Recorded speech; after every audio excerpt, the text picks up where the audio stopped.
is if you could give me a yes or no answer to the question, does the NSA collect any type of data at all on millions or hundreds of millions of Americans? No, sir.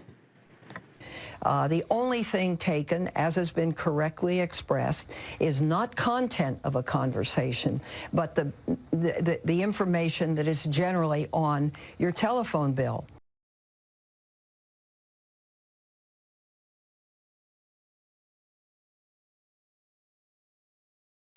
And these programs have been conducted consistent with the Constitution and the laws of the United States.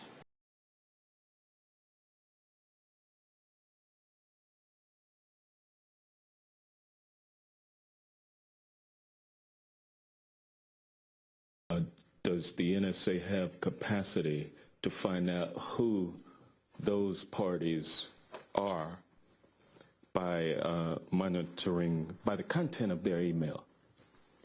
No.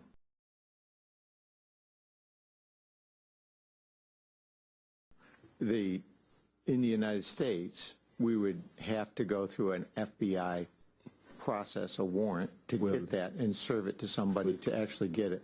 I see, but you do have the capability of doing it. But not in the United States. Not without a warrant. No.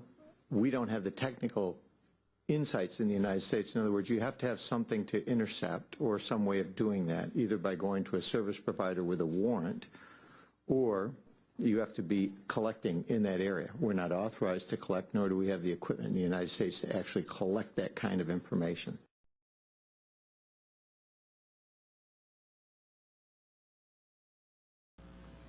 Nobody is listening to your telephone calls.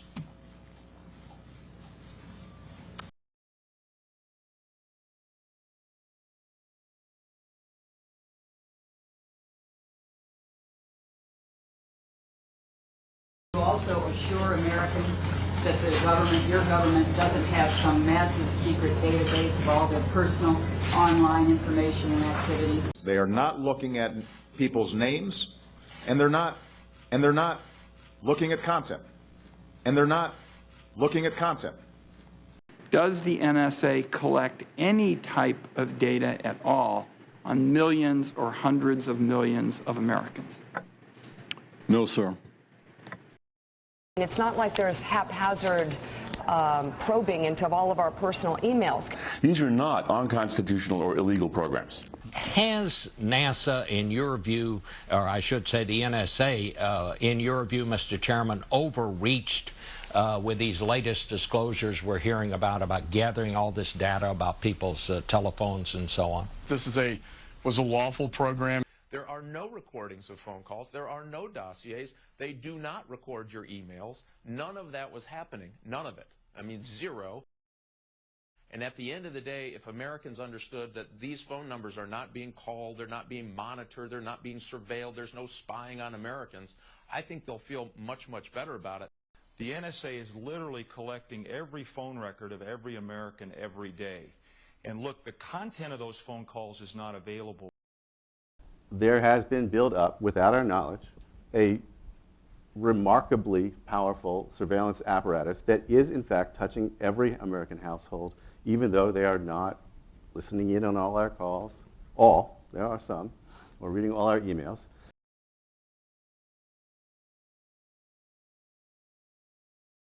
But would conversations be stored, Bart? I guess that's... Telephone I'm saying conversations, if you, no, no, but they don't need it. Once they start becoming interested in UBA, yeah, then they can listen to, then collect, record, they can and slice and dice their conversations going forward. I do not believe that there's not any present evidence that they're either capable of or actually collecting all communications content so that they can go back and play it back later. That it's happening domestically, and to do that, the NSA specifically targets the communications of everyone. It ingests them by default. It collects them in its system, and it filters them, and it analyzes them, and it measures them, and it stores them. NSA collects word for word content of every phone call communication, of every email, of every Skype message system of everything, and then you're storing it indefinitely. Just 3 years ago, the Washington Post reported that every single day, this is what it said in the Washington Post in 2010, every single day, the NSA collects and stores 1.7 billion emails and telephone calls made by and between and among American citizens. They suck up everything. I do not believe that there's not any present evidence that they're either capable of or actually collecting all communications content so that they can go back and play it back later. And he didn't reveal one dark secret, and I guess we should be appreciative of that. And the dark secret, so when I started working on this stuff a long time ago, you know, from the State Department with NSA. I do not believe that there's not any present evidence that they're either capable of or actually collecting all communications